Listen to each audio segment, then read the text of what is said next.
author.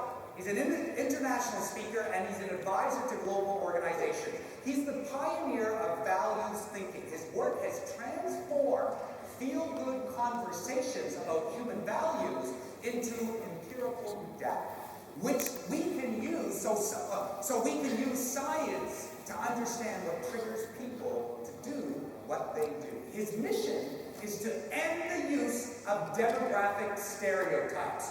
Yeah, so we're going to hear about that. And quite simply, to change the way we look at the world. He's the founder of Valuegraphics database, the first database that measures what everyone in the world really cares about. His most recent book is We Are All the Same Age Now. Inc. magazine named it one of the top 10 leadership books of the year, and get this, Kirkus Reviews called it, quote, a genuinely original contribution to marketing literature. You don't hear that very often. He also gives his data for free to top humanitarian organizations, very site-like. Let's put our hands together and welcome the founder of Valuegraphics, David Allison.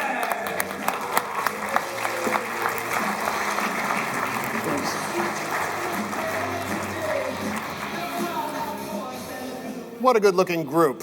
You guys have had a great weekend. I can feel the energy in the room, and I'm going to see if I can't leave you with even more than you have right now.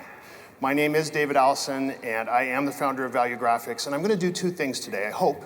I'm going to give you some information that you'll be able to take away and use for whatever your objectives are, whatever it is you're working on, whatever brand, whatever your story is that you're trying to build out there in the world. I'm going to tell you the buttons you can push, the values that will trigger the behavior of the audiences you want to connect with.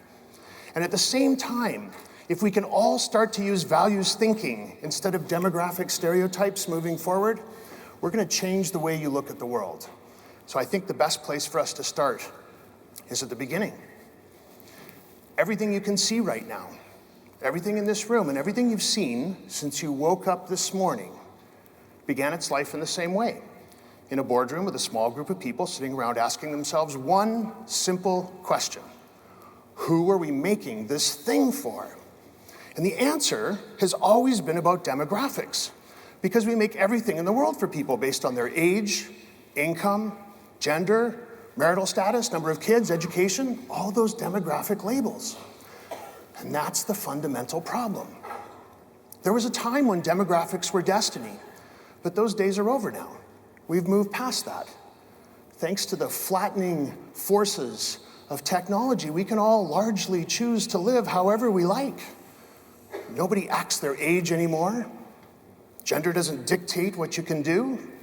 Education isn't just for a handful of the privileged few. It's pretty clear we need a better way to understand each other in what I like to call a post-demographic world.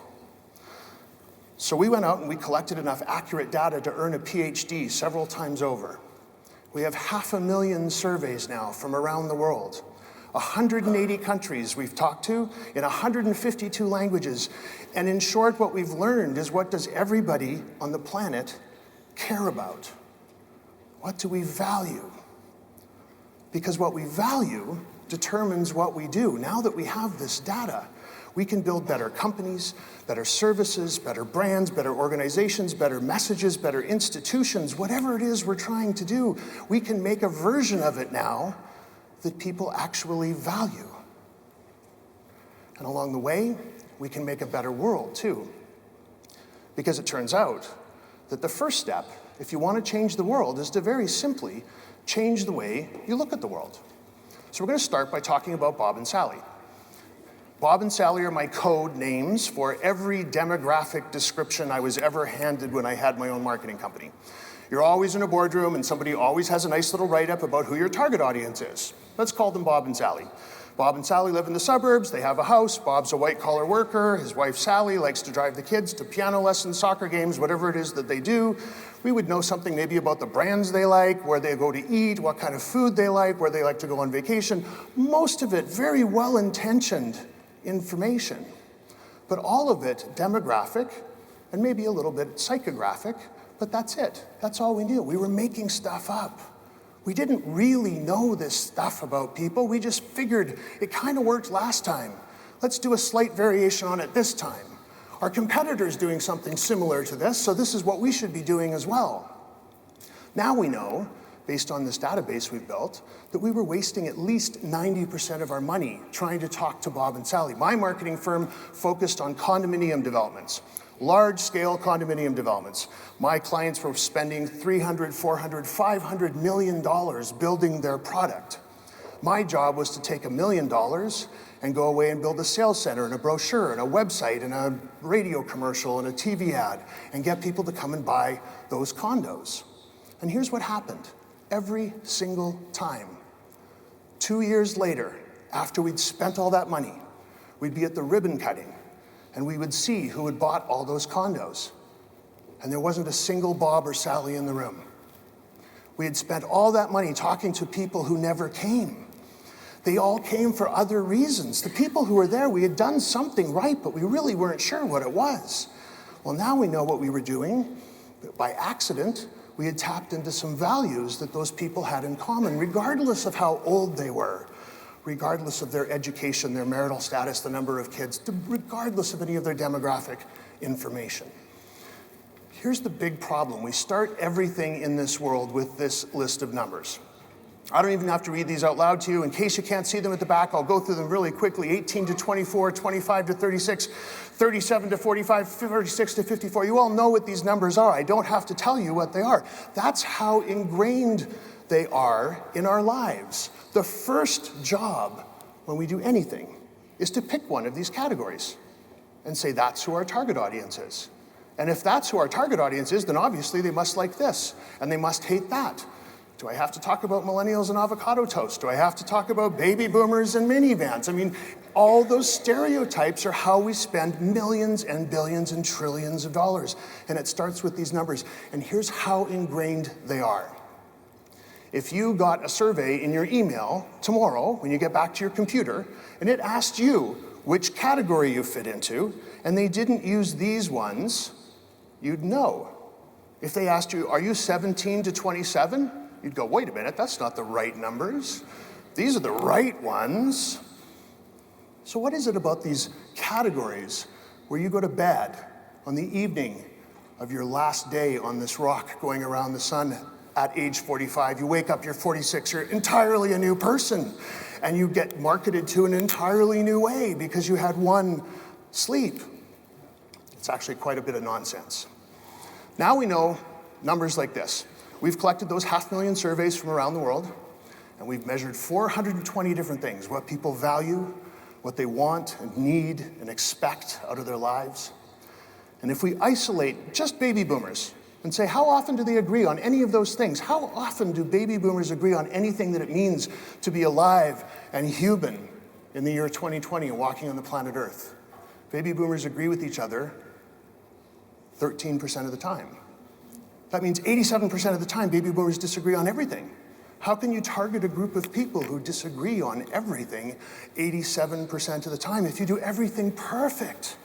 If you get the perfect baby boomer message, the best you can hope for is a 13% ROI on every dollar that you spend. Generation X only agrees with each other 11% of the time. Millennials, oh my gosh, let's get started on the millennials. Millennials, who we've spent trillions of dollars trying to change the world for, only agree with each other 15% of the time. Why have we spent so much money trying to talk to an arbitrary age group, assuming that they're one giant hive mind? It doesn't really make any sense when you think about it. So here's what we have to work with right now. Demographics are still important. You need to understand the parameters of the group you're trying to target.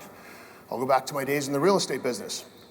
We're building $3 million penthouse condominiums. I know it's not an 18-year-old who works in a grocery store and hasn't finished high school who's going to buy that condominium. So you still need to understand that group of people, demographically speaking.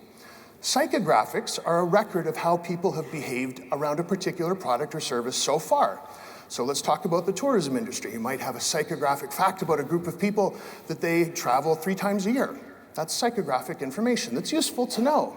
But neither of those things help you understand how you can change behaviors tomorrow. How can you make their future different? How can you get them to choose your product, your service, your brand? You're just guessing. until you know this one fact. This is the scientific truth around how we make decisions. And the best way for me to talk to you about this is a little story I call Three Friends in an Alley at Midnight. So three friends are out drinking, kind of like I heard some of you might have been last night. Three friends are out drinking, they've been out having a few drinks, they have had a few too many, probably an hour or two ago. They haven't seen each other for a while, they're having a really good time. It's midnight, they leave the bar, they're walking down the street, they're being noisy, they're punching each other on the shoulder, someone's getting a noogie, they're singing an old college song, and then suddenly they turn a corner and there's a dark alley. They have to make a decision. What are we gonna do? The only thing we know about friend number one is that friend number one has a primary value of adventure and thinks it is the best idea ever to go down that dark alley. We're drunk, we're having a great time, what a wonderful way to end the evening. I love you guys, let's go down the alley and see what happens. The only thing we know about friend number two is that friend number two has a primary value of safety. Are you kidding? Why would we go down this dark alley? We're drunk, I love you guys, let's not do that. We might get hurt, let's go back to the bar, turn on the lights and call the police. That's what number two is thinking. Friend number three, on the other hand, friend number three, the only thing we know for certain is the primary value is friendship. Doesn't really care. Go down the alley, go back to the bar, it doesn't matter, just stick together, guys. That's what we have to do in this situation, is just stick together. Now, all three of those things seem like very logical ideas. None of those are crazy thoughts, ridiculous reactions to the same set of stimuli. But isn't it interesting that none of those people had to check in with themselves and see, am I male, am I female, 18 to 24, 25 to 36? Do I have an MBA? Am I married? Do I have 2.3 children? Do I live in the suburbs? None of that matters. The only thing that matters is what they value, what they care about most. Because this is the truth. What we value determines everything we do. What we value determines what we do. So, I'm going to tell you just really quickly about this research I've mentioned a couple times so you understand the enormity of this data set, and then I'm going to share some facts about your industry that I've prepared just for today to help you use values to change people's behavior. It's that simple. So we've done 500,000 surveys around the world. We've collected 420 different metrics, primarily about what people value, because what we value determines what we do. But let's say you, in the front row here, your primary value might be family. It's very interesting to know that. That helps me understand how to get you to go down the dark alley. But if I understand what you want and need and expect for your family, I even have a better, more robust, contextualized idea of how family figures into your decision-making process. So that's how we have 420 different metrics in this data set. As I mentioned, we've used 152 languages. We're accurate now in 180 countries around the world. We couldn't get any data for North Korea. There's a couple of other places in the world where it just was impossible to collect enough of a statistic sample. I think there's 185 countries in total in the world, so we're pretty much accurate for the entire planet.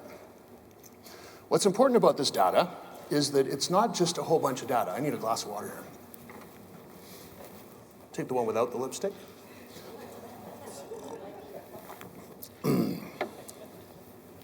It's not just 500,000 surveys.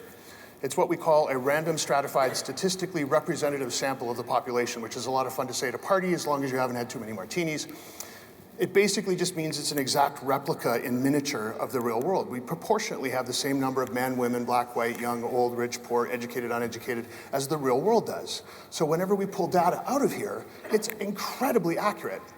It's plus or minus 3.5% with a 95% level of confidence around that plus or minus 3.5%. It's more data than you need for about 6 PhDs. This stuff is bulletproof. The stuff that comes out of this data set is true, beyond reproach. So now we have this. Demographics still describe a group of people. They do a good job of that, but that's it. Now we know that psychographics record their behavior. We know how many times they travel in a year, what kind of hotel they like to stay in. We know that. That's good. But now we also can add to this triumvirate of audience understanding values. And now we can understand how to change their behavior going forward. Here's that slide about boomers, Generation X, and millennials. This is how often they agree on all 420 things in that data set. If we use values to profile those audiences instead, look at the levels of agreement we can get to. As high as 89% of the time, people will agree on all those 420 metrics in the database. That's a remarkable, call it 8 or 9 times improvement. So put that in the real world. What does that mean? If you spend $1 trying to talk to baby boomers, you're lucky if you can get a 13% agreement, a 13% ROI on that dollar. If you spend that same dollar and you understand the values of the people you're talking to, you could get an 89% return on investment on that $1.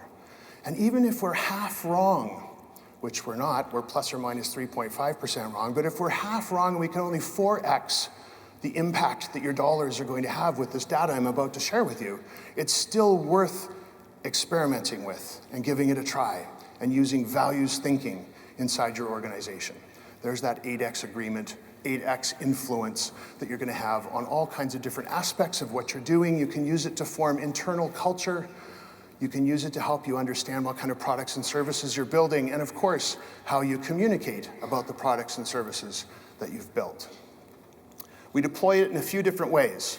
We have archetype profiles that are readily available online. If you just go and look for Valuegraphics, there's all kinds of stuff that we share for free. Today, I'm going to share with you an industry profile, and it's specific to your needs, your interests. It's about people who travel. So what we've done is gone into the database, and we've pulled out all the information about people who have gone on a trip in the last 6 months or who plan to go on a trip in the next 6 months. So this is starting to give us some, granted very, very high level, but some ideas around how people group, what kind of segments we find when we look at the values of travelers, which I thought is something that you all might find interesting. So this is the Valuegraphics report on travelers. These are, we call them supergroups. These are 4 really large categories of people and some rough idea around percentages and proportions and a few pieces of demographic and psychographic information as well. Now, I don't want you to be alarmed at the rate that I start to go through these slides. Nobody likes to look at graphs and charts when you're at a conference and you're sitting in a room and it's the end of the day and it's the last speaker who's up on the stage. So I'm going to whip through some of these charts because I just want you to see, like your math teacher did in high school. They want to see your work, right? So I'm showing you the work that gets us to a conclusion that we will spend a little bit of time on. If you go to this session on the app for this conference, all these slides, my entire presentation is there for you to take away. So you don't have to worry about writing anything down. Just sit back, enjoy what I'm about to tell you, and feel free to contact me later if you want to ask some more questions. So, when we go into the Valuegraphics database and look at people who have traveled in the last 6 months or who plan to travel in the next 6 months, they break up into 4 groups. You'll notice there's a white group there we call the splinter groups. Splinter groups are people who are only 1%, 0.5%, 2%, hardly worth targeting when you've got 4 nice, low-hanging, juicy pieces of fruit there that we can talk about. You'll notice the first group is twice as big as the other 3 groups.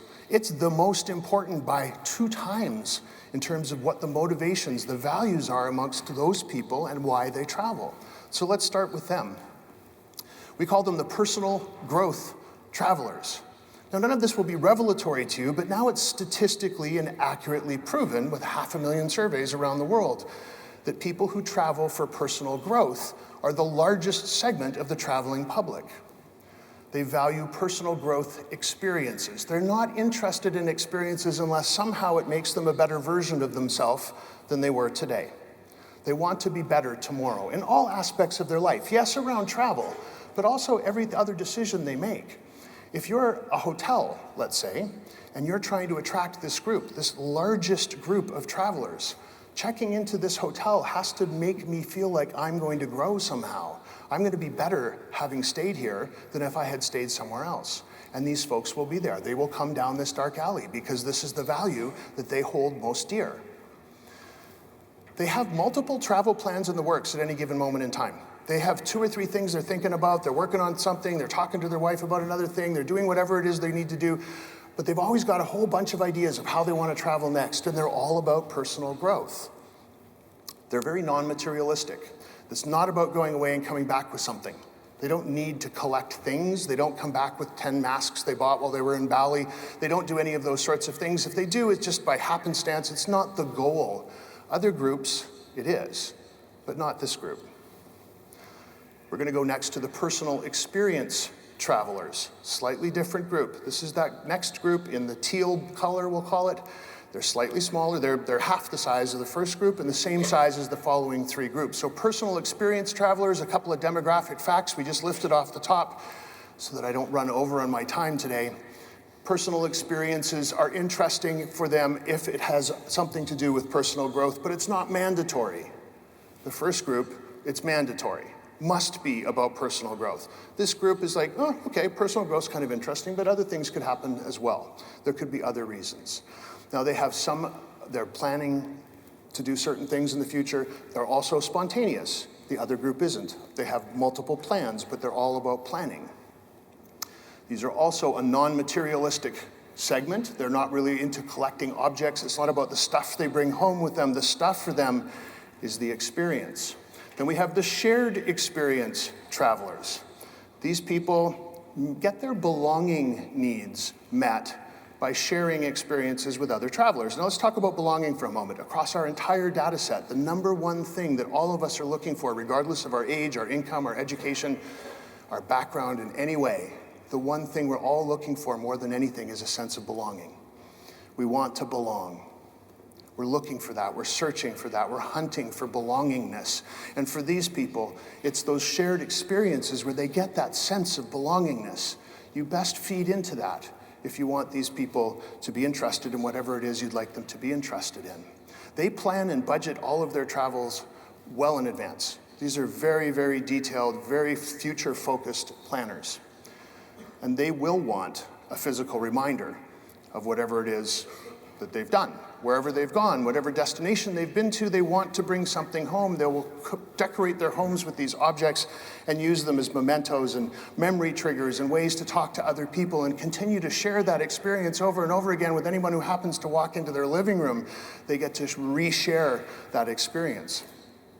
And finally, this group, who I thought you might find very, very interesting indeed, I call career travelers. These people prefer to travel because they think it's related to their career somehow. They will stop and go on a trip in a moment if they know that their boss is going to be somewhere, or their coworkers are going to be somewhere, or a group of clients will be somewhere. They will go because it's going to be good for their career. They're very reactive that way. There's no planning here. It's not spontaneity for the sake of spontaneity. It's they heard about somewhere where they could possibly go, where there could be some kind of reason for their career to advance, and they want to get there. Very materialistic, but what's interesting about this group is they're materialistic in terms of just having the experience. They want it on their CV.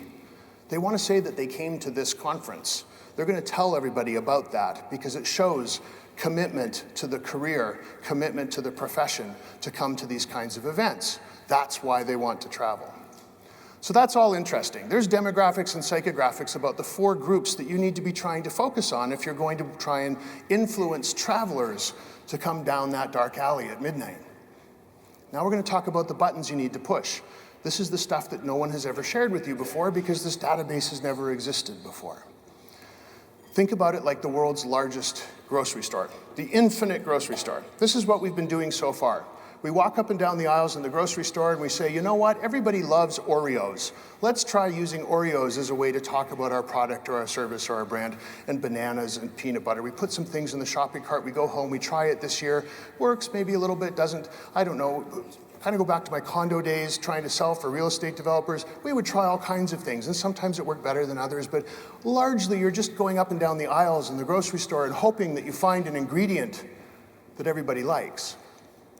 What we've done for you is we've gone and done the grocery shopping. These values, these buttons I'm about to show you, are the only groceries you ever need to worry about ever again if you want to activate travelers and use their values to convince them to come down the dark alley at midnight.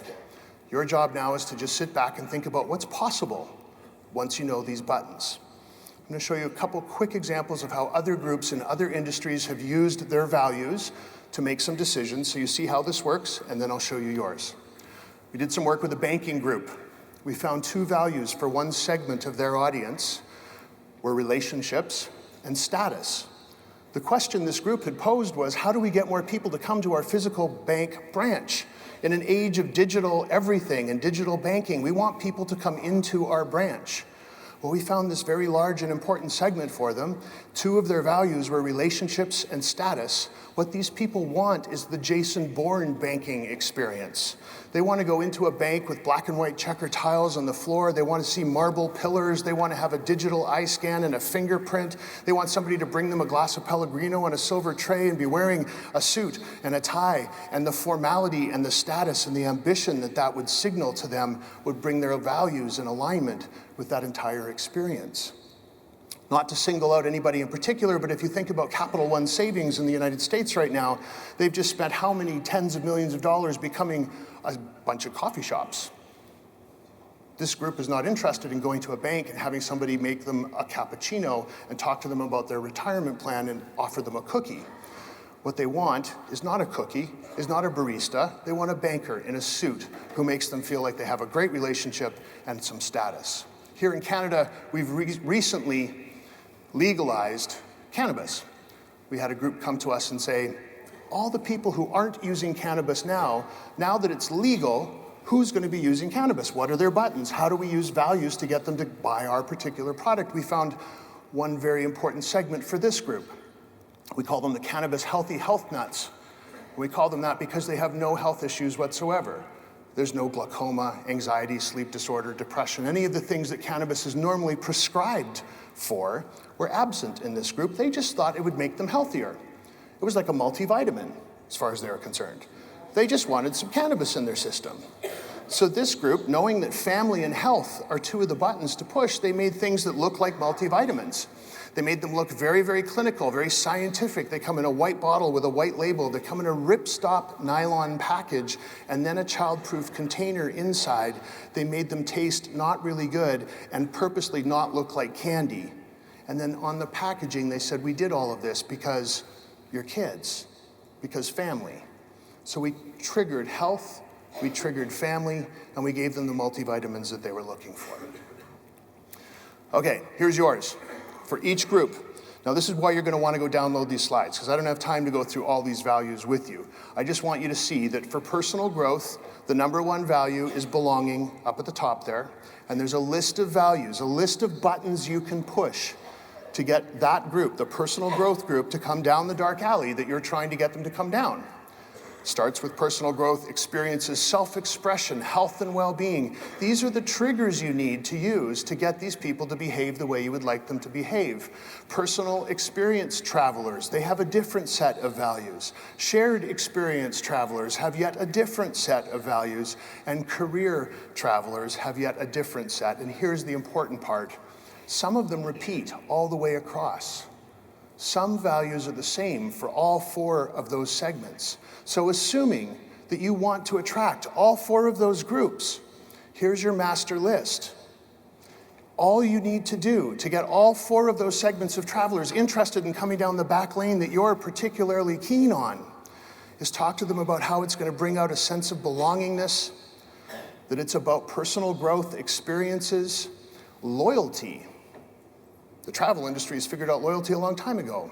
All these 4 groups are very keen on loyalty. Reinforce loyalty with everything that you do. And then finally, health and well-being. So these are some of the questions you can ask each other.